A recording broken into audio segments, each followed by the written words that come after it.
Thanks for joining us, everybody. This is our first webinar about this particular topic. We are talking about what we are calling the best investment in aquatic centers, which in a nutshell is through a retractable roof, but essentially it's fresh air. So thanks for joining us today. We won't take too much of your time. I will preface that we do have a question and answer button. It should be at the bottom of your screen. So if you just press that, if you have any questions for us, let us know, and Daryl and I will do our best to answer them. My name is Nancy Patterson. I work with OpenAire. I am the Director of Design and Business Development, and Daryl and I have worked together for many years. So I asked him to join me on this webinar to discuss all things aquatic and fresh air and see if we can solve some of the big problems that most people have. OpenAire has been in business for about 30 years, and we are, there we go. Oh, see if I can get this thing to change. There we go. We've been in business for about 30 years, and we have about 1,000 projects around the globe now. So we've got aquatic centers in every climate and every geography, you name it. So we figured this out quite a long time ago, and adding fresh air to any space, whether it's aquatic or not, is a great idea, and at the moment is particularly timely.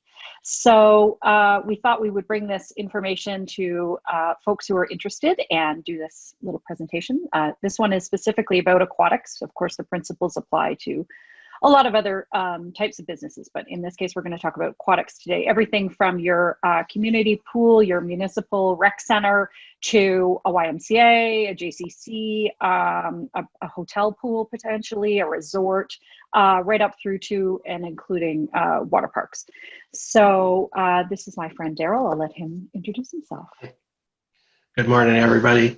My name is Daryl Matzke. I've been with Ramaker and Associates since 1997, been involved in aquatics for over 30 years. Ramaker and Associates is an architectural and engineering firm located in Wisconsin, or headquartered in Wisconsin, with a couple offices around the country. And being in Wisconsin, we had the opportunity to participate in the evolution of indoor water parks. Our company is a full-service, multidisciplinary architectural and engineering firm, and that allows us a holistic view of our projects for all the engineering and architectural disciplines. And with the evolution of indoor water parks in Wisconsin Dells, we've had the opportunity to design and play in them and talk to the operators and observe over the past 20 plus years the conditions of indoor water parks and air quality, water quality, impact on the structure, and how people are enjoying the facility. And with this knowledge, well, we're going to share some of this knowledge today with you. And specifically, I've had the opportunity to work with Nancy and the OpenAire company on 3 large indoor water parks, and it's really neat, the comparison of the OpenAire water park to other traditional water parks or indoor aquatic facilities in general. Thank you. So we, Daryl and I chatted, well, we've chatted about this topic many, many times, but we chatted about what we feel are kind of the 4 most general and kind of biggest issues that basically every aquatic center in the entire world faces. And those 4 issues are air quality, corrosion, energy use, and costs. So I think this pretty much sums it up. I can't think of an aquatic facility, specifically indoor, obviously, that doesn't deal with one or all of these at a fairly major scale. So the OpenAire project portfolio is a series of retractable roof buildings, enclosures, lean-tos, skylights, you name it, around the globe, and they all do the same thing. They bring in a big volume of fresh air. So that is what we're going to talk about today, and we're going to talk about how those aluminum retractable roof buildings can help you solve all 4 of those big issues that we just talked about. So Daryl, coming from his engineering background, is the expert here in some of these things. So I'm going to pass it off a little bit to him, but I would say the number one issue faced by all indoor aquatic facilities really is fresh air. I mean, it is just the air quality in a lot of these spaces can be really, really bad. So Daryl, maybe you can tell us a little bit more about that. Well, what's been interesting, like I said, the evolution of indoor aquatic facilities. I remember as a child, elementary school, go to swim lessons at the local pool, indoor high school pool, and I would just be gasping. There wasn't enough air circulation. I wouldn't make it through the couple weeks of swim lessons because the air quality was so bad. Then you take it to the next level of a rec center where you start agitating the water, and then you take it to a water park level and truly agitate the water and get the humidity and chemicals gassing off in that. And it's not enjoyable when the air quality is bad. And as we watch the evolution of the water park industry, there's been improvements that have been made, but it's still it's like pushing a rope. It's hard to maintain the balance of fresh air versus recirculation and the energy costs that's associated with it, and the humidity and what it can impact not only the staff but the patrons and then the building effect. And with the open air structure, there's just been a lot of success that we've had addressing air quality. And that's partly because of bringing in such a large volume of fresh air, right? It's not quite the same as just opening a window on one side of a building or opening a couple doors. What we're talking about here, when we're talking about natural ventilation and bringing in this big volume of fresh air, is opening up the roof, opening up the walls, and essentially turning your building into a natural chimney. So it's changing the nature of the space. And as you guys can see on the screen there, there's very obviously some benefits to that. The savings can be up to 30%. You're not using the electricity because you got everything turned off. So, and frankly, in the daytime, it becomes a bit of a daylight space. So, this has become particularly relevant, I think, right now because of what's going on globally around the world. There's not a country in the world who is not dealing with this particular issue of the virus and the pandemic transmission. And in a nutshell, essentially, what everyone knows is that they're sort of saying that being outside is better than being inside. And so if we can take an indoor space and turn it into an outdoor space, then that's kind of the same kind of concept. So it's a bit of an interesting time, I think, for this maybe.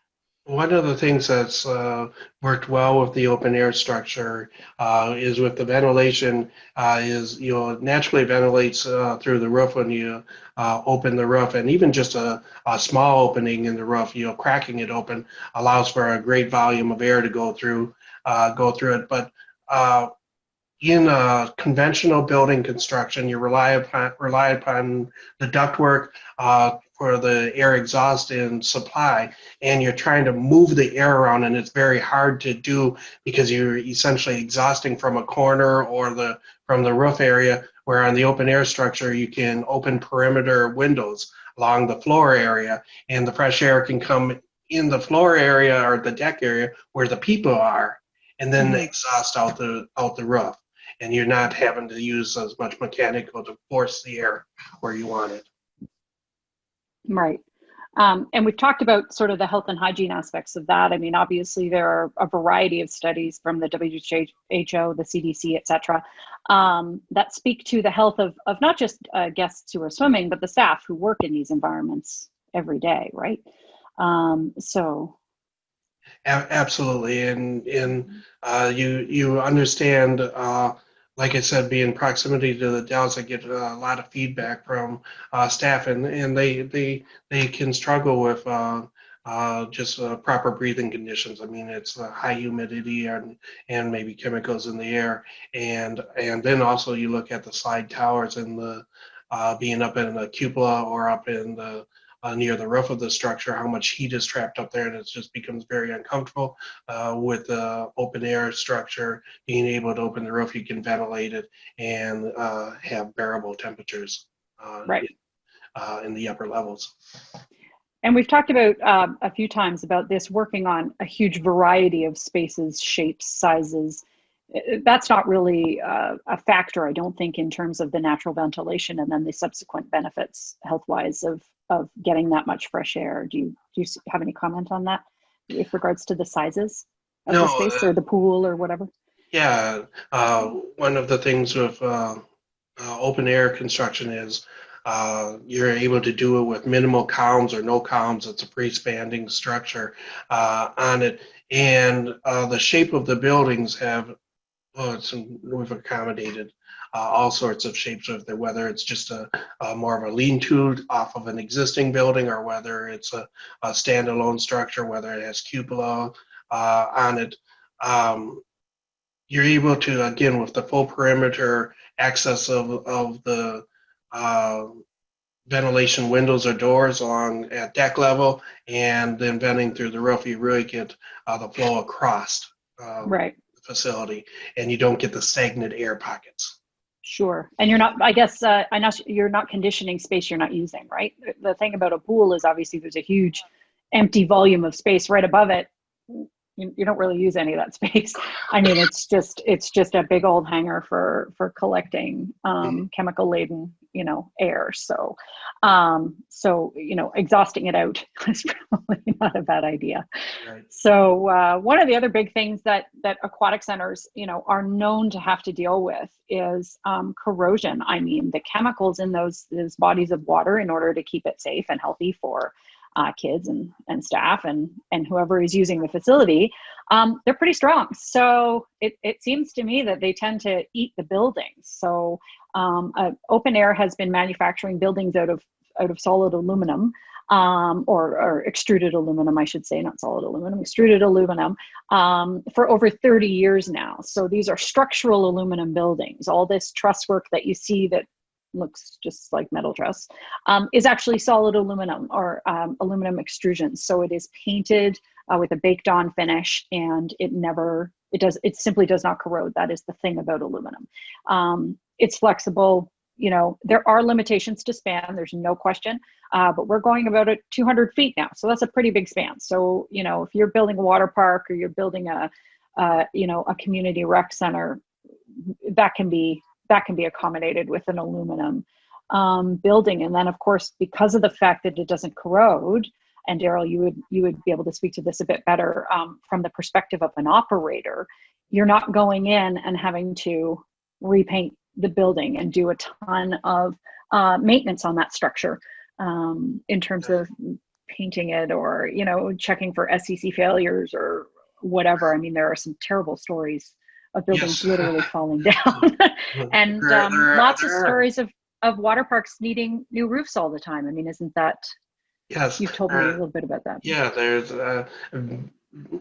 being around the aquatics industry, and like I mentioned, whether it's a high school natatorium, a YMCA, or a water park, been able to observe how with proper or improper materials or improper air movement or fundamental maintenance that doesn't occur, the buildings suffer in that, and whether it's the steel structure that's suffering, there's an aesthetic aspect to it, but then there's a structural aspect to it, and also with the corrosion, there's a cleanliness aspect to it.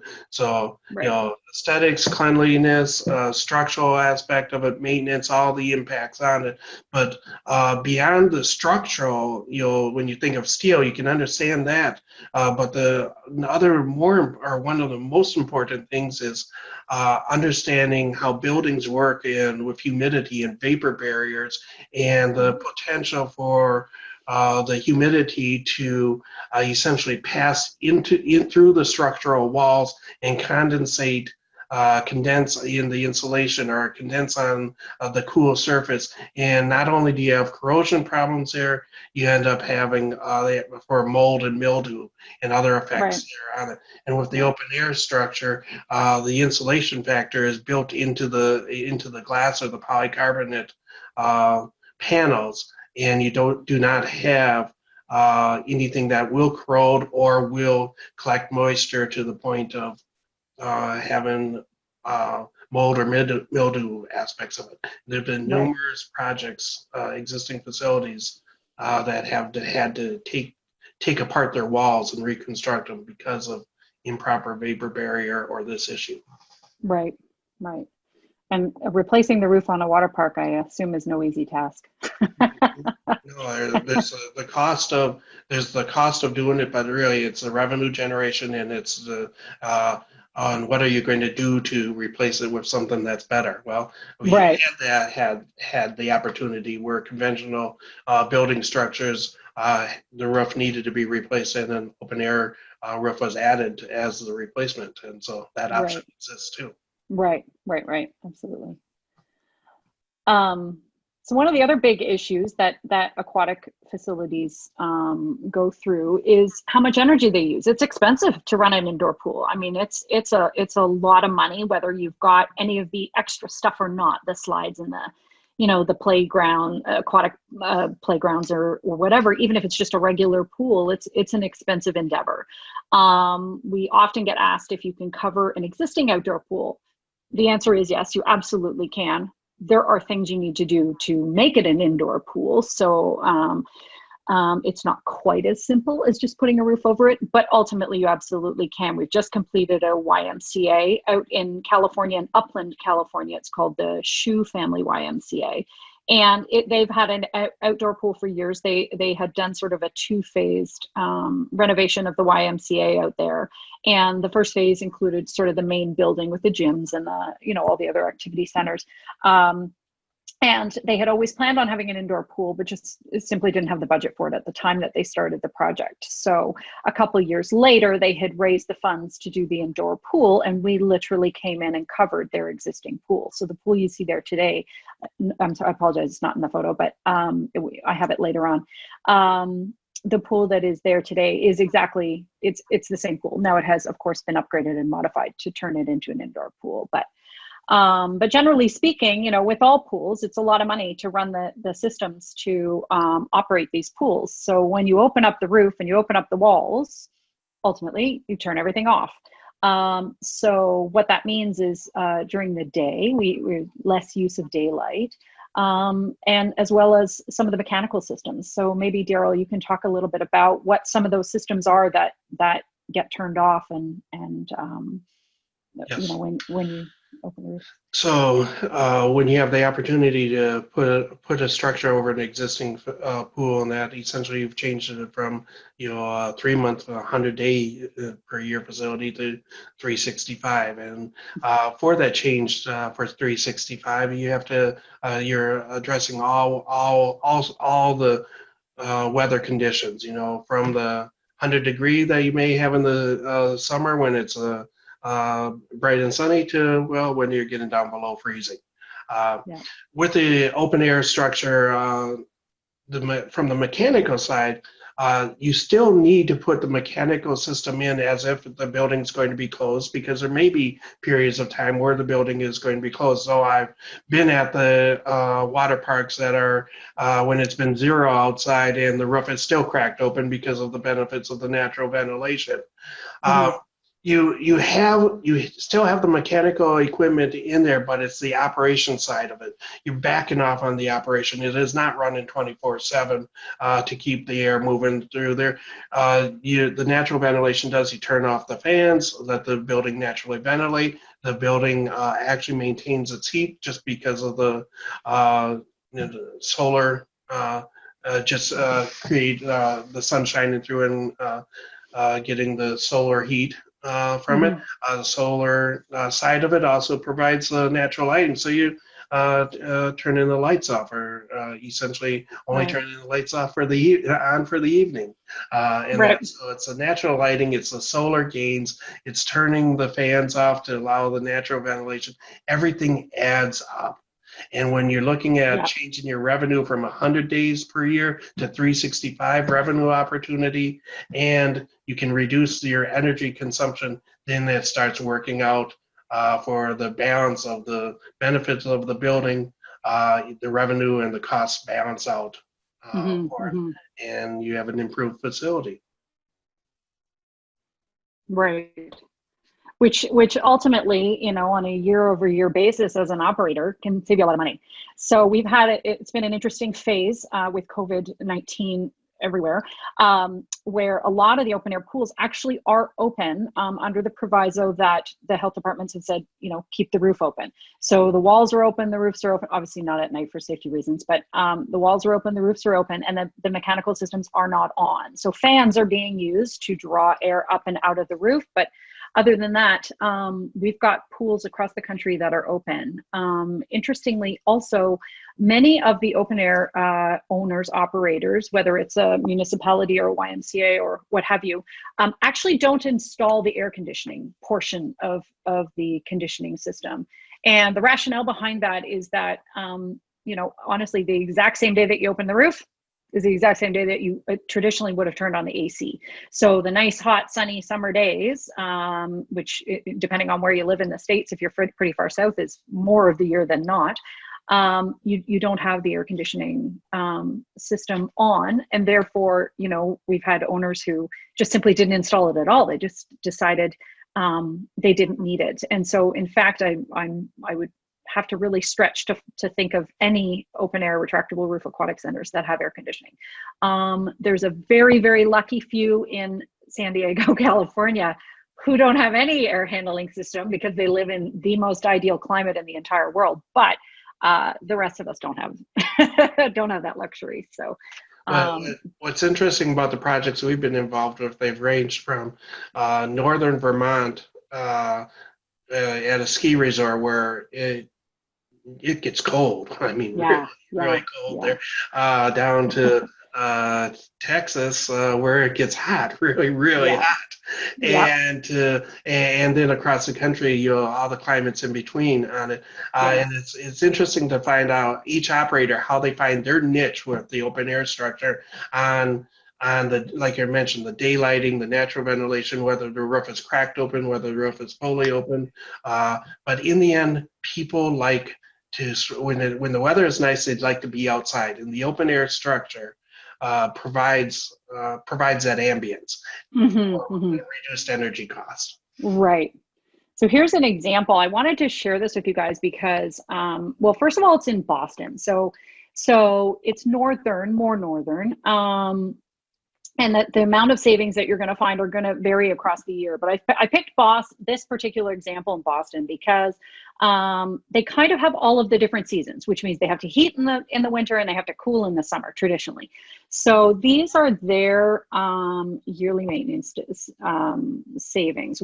We don't do these studies ourselves. These are done by the community or the owner or the operator or the city or whatever. And, you know, what this really shows is the percent of money, you know, based on various elements of your operating budget that can be saved and compared to a traditional building. So it's, and when we say a traditional building, we really mean like a brick and mortar building. So, and I'm very happy to share this more complete study if anybody wants to take a look at it. I'll just show you this second this is just the charts that go with the previous page. It's a 60 by 100 building. Let me just show you this. That is the building right there. So it's an aquatic facility with just a single pool in it at a Boys and Girls Club. And so yeah, it's a very, very traditionally sized aquatic center, I would say. A 60 by 100 space, Daryl, you may or may not agree with me, but a 60 by 100 space is pretty normal. There's a lot of buildings of that particular size. So as I said, very happy to share that in further detail. And of course, this PowerPoint is going to be available to everybody at the end of our webinar today. So I will also shoot this over, and very happy to answer direct questions. We actually have a few different studies on a few different buildings in a few different places for a variety of things, aquatic and otherwise. But it's interesting to see that the savings, they tend to range between 20 and 30%. On a year-over-year basis, and that's your energy costs, your gas bill, your lighting, and then of course in addition to that is maintenance, but that's a harder one to calculate. So you know, just not needing to repaint the aquatic structure, the metal structure. So, so it's a really nice benefit to be able to save that much money, especially if you're operating an indoor pool. So, Yes. all right, what do we got here? So costs. Well, there you go. Nice lead in. So what we were just talking about was, generally speaking, across the board, when you look at these buildings, our average saving is up to about 30% a year. And that includes everything from the offset for being able to use it year round, increased programming, which obviously adds to your revenue, as well as, of course, the lack of maintenance on it. There really is nothing to maintain. So the structure, the columns, the walls, if a staff member yanks open a door and breaks the door handle off, that's a different story. But other than that, there isn't really nothing to maintain. The motorized roof is a fairly simple system, a belt system or a belt drive, or there's a variety of ways of doing it depending on the size, but it's a fairly basic motorized system. With the building being full of fresh air, eliminating all of the chloramines in the air, as we've talked about, there isn't, you don't have to retouch it up, you don't have to repaint it, there's no corrosion issues. You can turn your lights off. Emergency lighting is obviously accepted, the exception, I should say. So, but the overall reduction in costs operating a building like this, whether it's just a skylight or a lean-to or a connection to your main facility, is pretty good. It's a pretty big number. So when you're looking at an investment in something like this, this is a great way to save yourself some money on a year-over-year basis. And as an operator, whether you're a city or a private owner, anything and everything helps, right? So any way that you can reduce the amount of money you're spending to open your facility. One of the items that's clearly evident with this photo on it is, from the maintenance side, is cleaning. And that in the open air structures, aquatic facilities take abuse. They take abuse from the natural environment, mainly the humidity and the chemicals, but they do take abuse from patron use. And that is, with the open air structure, with the extruded aluminum structural system, the baked on coating with it, and then the concrete surfaces that would be the deck, and that essentially you're limiting the amount of areas that are going to naturally take abuse from patron use or from the chemicals. And when you reduce those items, and that it comes back to whether it's the daily maintenance, the weekly maintenance, the quarterly, the annual maintenance, that it's all being reduced, because you're providing surfaces that are easily cleanable. It's just hosing off at the level it is, and maybe a wipe down, especially with the impact of COVID. But the surfaces are so easy to clean. The touch points are so easy to clean compared to other conventional building materials. So that's just it's a great benefit for maintenance and health and aesthetics. Absolutely. There we go. So our next slide is just generally, because of all of the things that we have talked about with the reduction of energy consumption, et cetera, et cetera, et cetera. We won't spend too much time on this, but essentially you're going to reduce your carbon footprint when you put up a facility like this, as opposed to a more traditional brick and mortar type facilities. So this is actually, I got this information from National Geographic, which I happen to be a fan of. So, but there are obviously some economic incentives as well as environmental, and these stats here are not relative to an aquatic facility, just simply one that is more green. In other words, one where you are reducing your life cycle costs, you're reducing your energy use. A naturally ventilated building is natural ventilation 101. I mean, it is just It's the very basic and very easy solution to incorporating natural ventilation. There are architects around the world building beautiful, amazing buildings that are naturally ventilated with very high tech systems that are, and I don't mean high tech from an energy cost perspective. I just meant complicated systems for naturally ventilating office towers and stuff like that. Really, really cool stuff. This is the simple version of that. So that's what these retractable roofs really do. So there are benefits across the board if this is what you're leaning towards. And I will just quickly say that OpenAire does have several buildings which are LEED accredited. If you're going down this road, this is an expensive road to go down, and not everybody does. So there's no obligation to. It's just if you happen to be interested in this.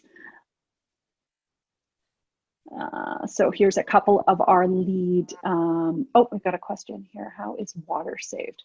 Mm-hmm. So I'll let Daryl talk to that in 1 second. I will say that gutters are built into the system. So we are, for water flow and for water runoff, we are going through the system, as well as there's gutters around the perimeter of a building like a traditional roof. Daryl, do you want to? Yeah, and I'm glad someone had took the opportunity to put a question out there and encourage anybody else to present some questions and that. So, sorry, Lizzie. Okay, we'll let you know. The question that was raised is talking about the energy or conservation, environmentally friendly, and the question was asked, how is water saved? One of the things with the OpenAire structure on that, or aquatic facilities in general, is the natural dehumidification that is required to take the humidity out of the air. You're trying to maintain an aquatic facility at 40 to 60%, and if you end up dehumidifying, what you're ending up doing, it's all gets into the science of vapor pressure, but you're sucking the humidity out of the air on an enclosed building because there's no natural ventilation in there. It's all trapped in there. And as you suck the humidity out of the air, well, the system wants to maintain a balance, and more water is evaporating from the pool, from the water surface. So you're putting energy in to take the humidity out just to have more water evaporate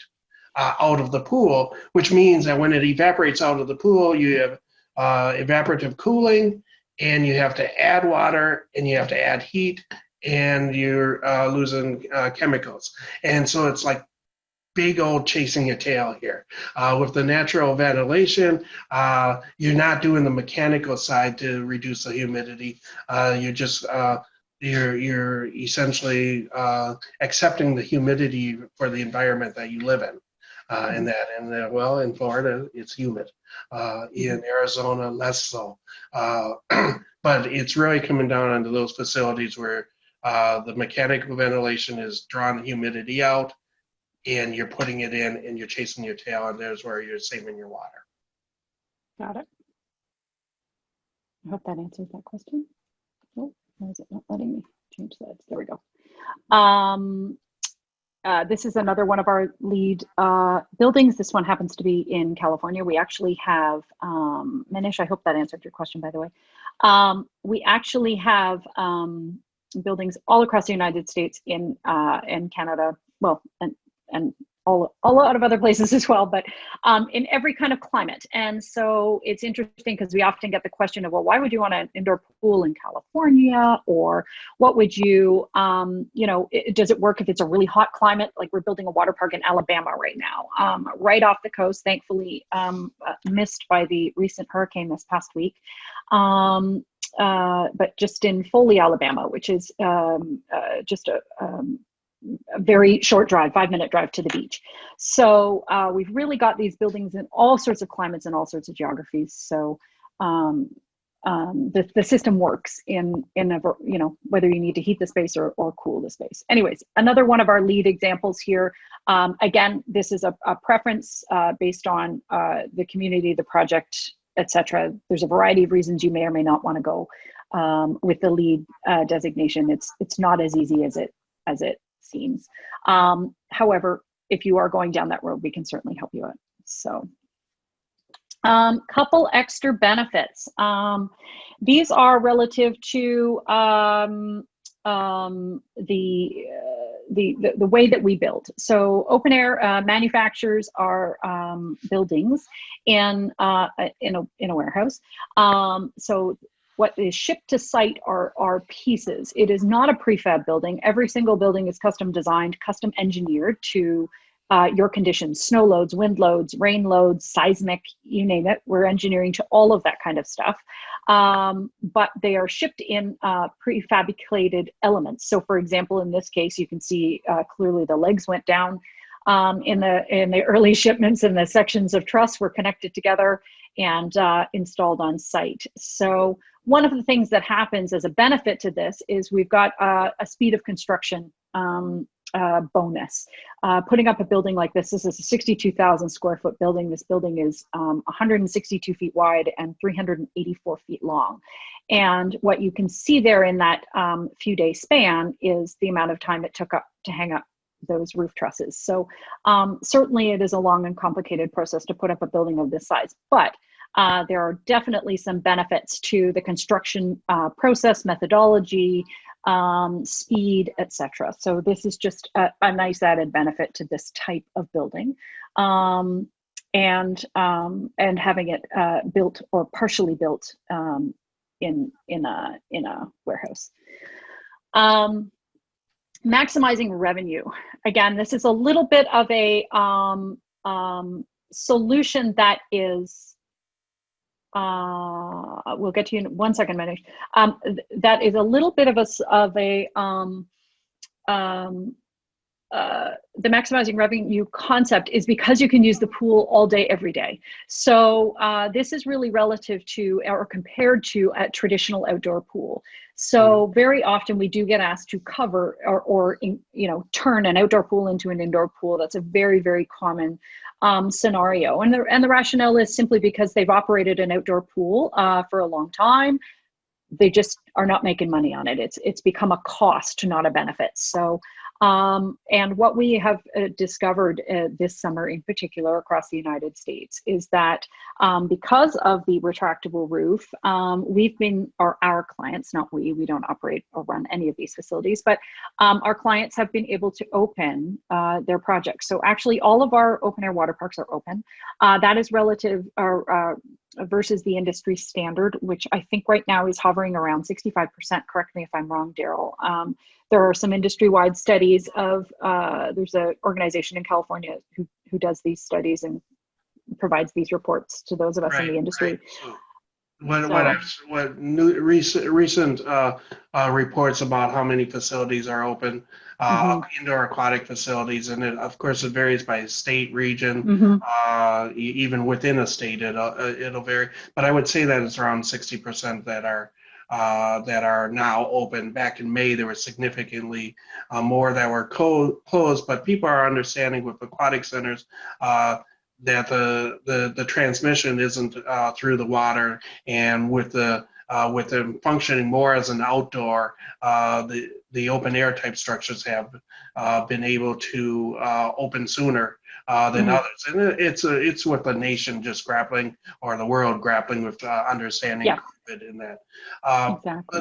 But really, it comes back to the fundamentals of 100 days of summer for most of the country versus 365, and there is no better place to be in January, like January 16th, when it's 0 degrees outside but yet sunny, than to be inside. With all the daylighting and the sunshine, and heck, maybe even the roof is still cracked open on it just because of letting fresh air flow through. No better place in the world to be in January than in a water park and play-in. Absolutely. And it ranges from the 0 degree days, where I've been in water parks on those, to the 100 degree days. And the 100 degree days, which is a question that was raised here, someone chatted in. on it. So what happens? Yes, you could do mechanical cooling and pay for that on it, but really what we found is that the natural ventilation, the air movement has helped significantly with it, but you can't just rely upon natural ventilation. You have to think about providing some shade. It's the solar rays. It's just as if you're going to go to the beach. That's why you put an umbrella up. With an open air structure, actually, as the roofs slide past each other, there's actually some difference in shading inside, just where the two roof layers are overlapped to each other versus the sunshine in. So you get a little bit of difference within the structure on the sun versus shade areas. So you have to put some shading in there, and maybe you look at some misting systems and that, all which are significantly less costly than an AC. Now there may be some areas where you need a cooling system installed for those days, but for the vast majority of the country or the world, that has not been the case. Right. So Manish, just to also add to your question about what happens in places where it's 100 degrees, generally speaking, we say to our clients, you treat it like an indoor space or an outdoor space. I'm sorry. So what Daryl was saying about the use of umbrellas. Some organizations have looked into misters, but when it is open, you treat it like an outdoor space. Of course, you're going to turn your fans on. You may have additional fans, more fans than another location, but the fans are going to help keep the air moving over people's bodies, which will naturally keep them feeling a little bit cooler. In some of our hotter locations, we have opted for polycarbonate in the roof that is like a darker color that provides a little bit more shading. It still allows light through. It's still nice and bright in there, and we'll show you some pictures of that. But that's what we've done. Daniel is asking about surf wave pool projects. So we have several facilities that have surf units in them of the smaller flow rider type style. We have an American Wave facility in New Hampshire called Surfs Up. We have not covered one of the very large, and I think this is probably what you're talking about, one of the very large lake style surf facilities. We have looked into it on multiple occasions. What it really comes down to is a couple things. So there's span and scale and size. The thing about the lake style surfing is they tend to be extremely large. While you absolutely could cover it, no matter whether you do it in steel or aluminum or any other product, you're going to have legs in it. And that's generally what we're trying to avoid. So we can do a larger span if we switch out the aluminum to steel. But no, we have not covered one of the lake style surfing facilities yet. But I will tell you, we've investigated on numerous occasions and have certainly been asked about it. Daniel, do you have any large facilities, side-by-side gables, very large side-by-side gables? So I'm not 100%, but I think what you're basically saying is like two buildings that are either connected or very close to being connected. Again, we have actually looked at a variety, and I could certainly send you some sketches of something, it's not in this presentation, that I've done where we've looked at facilities that are in the realm of, say, 70, 80,000 square feet per box, where we've put the spaces together or adjacent or whatever in order to accomplish sort of a larger span. We can go without columns, or we're pretty close to about 200 feet. So in other words, to get a 400-foot wide building, we would have some columns in the middle. We absolutely can accommodate that. We just have then the issue of some columns, and that if we can design around it, design the lazy river, et cetera, around it, we can certainly fix that. And that's one of the things with our role as Ramakers Aquatic Engineering, looking at the space and maximizing the use, the efficiency of it. And yes, there are buildings with columns in it, and we work with them. It's just much easier when there's no columns. Sure, yeah. So a couple last slides here, and then we'll just show you a few examples and take any more questions that you have. Market leadership. There is obviously a marketing and advertising opportunity to putting one of these things in. If you're the first or the only or the whatever in your town. I also was reading a report by one of the big consulting firms, Anderson, who were saying that projects that help solve an environmental issue or that take a stand on something tend to attract and resonate with people. So whether that's offering fresh air, offering that bright sunlight, bringing something to your community that is indoor, outdoor, and year round. Generally, the report said that 62% of the people who use that facility would be supportive of something like that. So there is very obviously advertising opportunities in and around implementing a facility like this. And I know that several of our clients have used this really as a way of advertising their facilities. So market leadership is a factor. Perfect conditions, again, the ability to use a space year round. This photo of this little guy, which I just think is adorable, happens to actually be in northern Vermont. This is in Jay, Vermont. The closest town to that is actually Montreal, Canada. This particular water park is available year round and was built to accentuate all seasons. So in other words, the summer season where you can go hiking and they've now added golf and a few other things.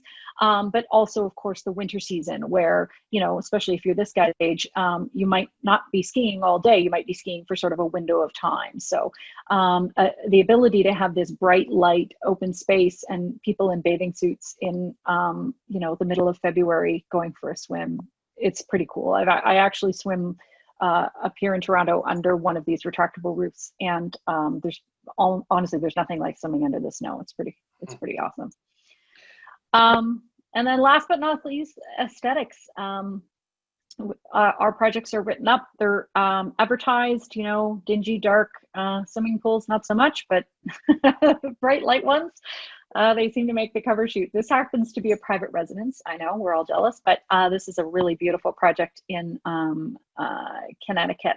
And anyways, it's just these are quite lovely photos. But certainly there's an aesthetic side of this, and of course we're always working with your local architecture team. So whoever you've hired to do your project would work with an organization like OpenAire as well as Ramaker to do all of the aquatic design and all that kind of stuff. So that's kind of what this one. So we'll just run through a couple of examples. I wanted to just throw on here a couple of examples of aquatic centers that really do fit what are the norm for aquatics.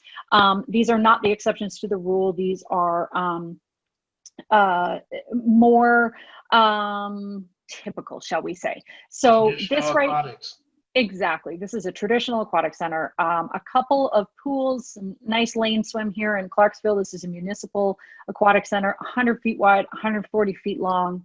This is the bread and butter kind of project. This is a more unusual project. It also took many, many years to get done. It is a not-for-profit or a for-profit public-private partnership. I'm sorry, I'm losing my words here.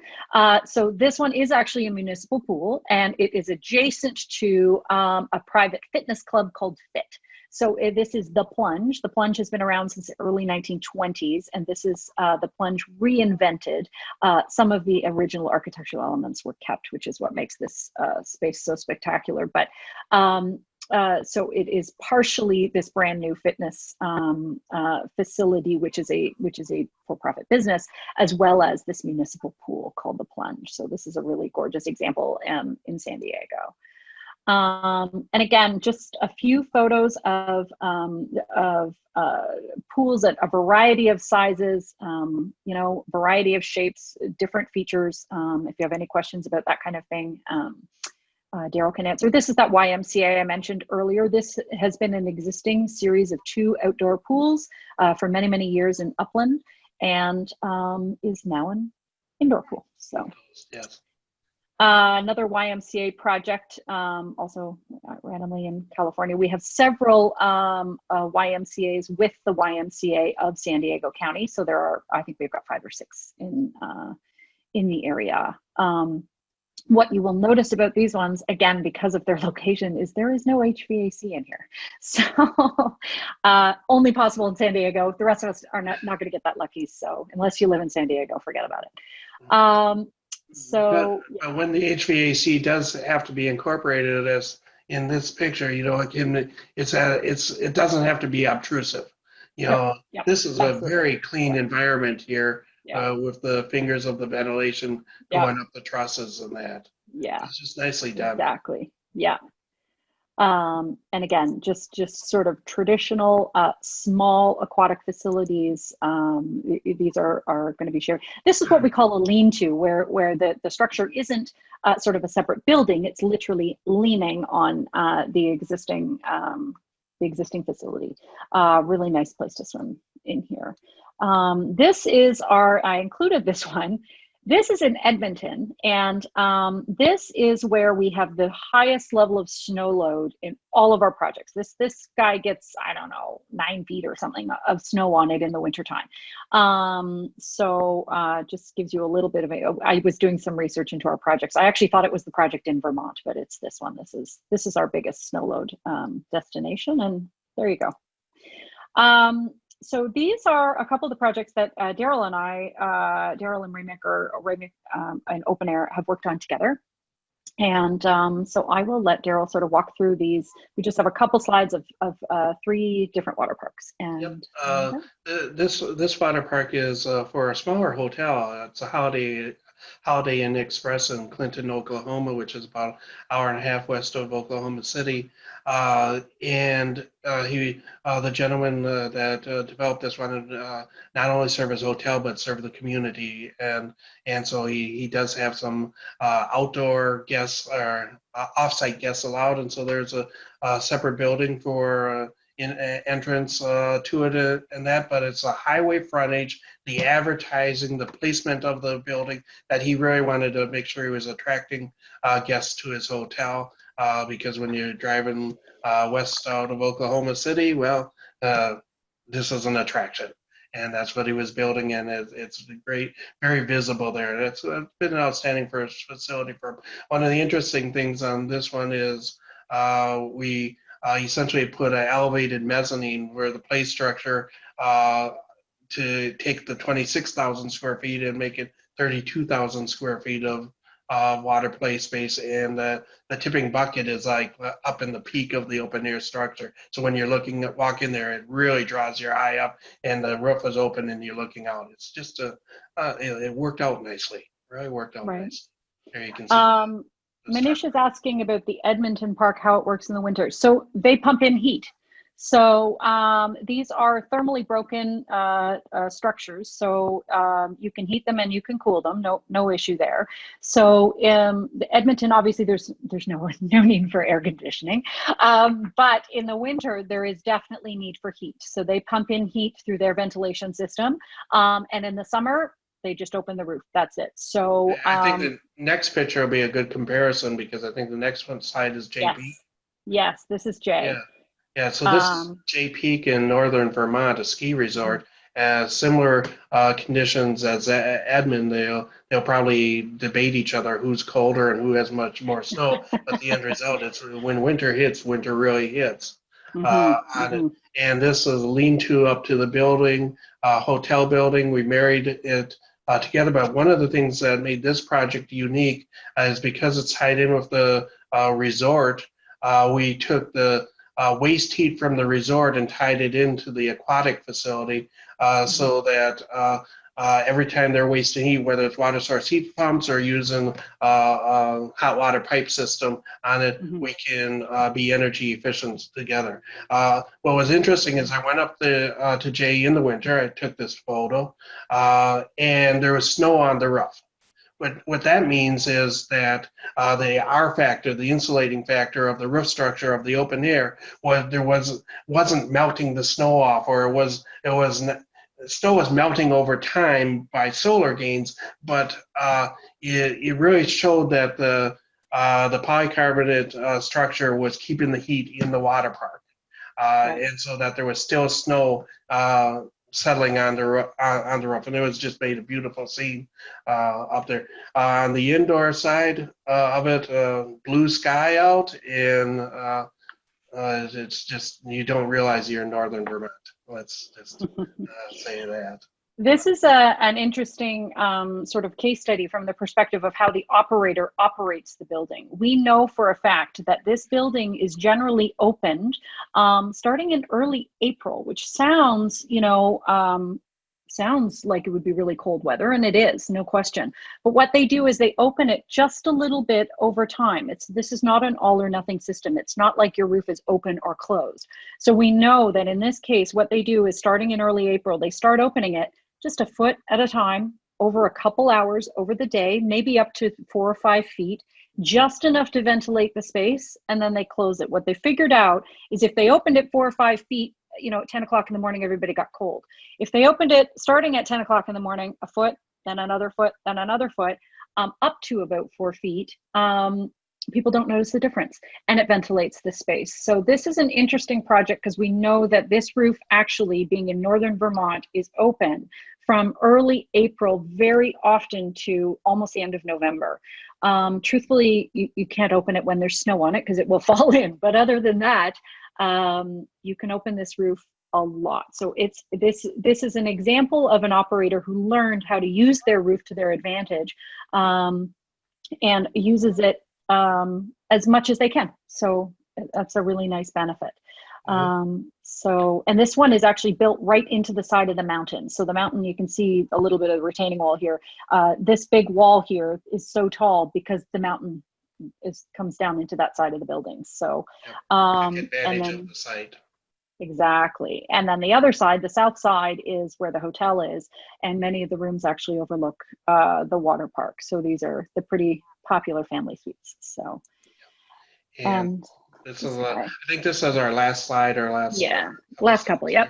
As we wrap up here on an hour here, this is the epic waters down in Grand Prairie, Texas, and 60,000 square foot. It's a municipally owned facility, and this was an interesting picture here, just showing how it's advertising. I flew into a meeting, flying into Dallas, and I looked down and said, "Oh, geez, that's our water park."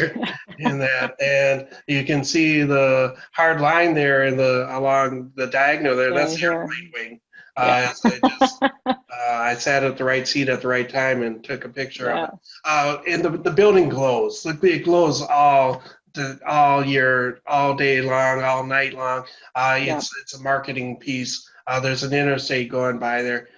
Kids are, mom and dad drive by with the kids, and the kids are plastered up against the window saying, "Let's stop there." And when they get there, this is what they find: a beautiful indoor water park, no matter what the weather is, to play. And the slightly darker blue polycarbonate in the roof here provides a little bit more shade in this particular building, sort of around the edges. But you can see all the umbrellas. You treat this, when that roof is open, this is an outdoor water park. So,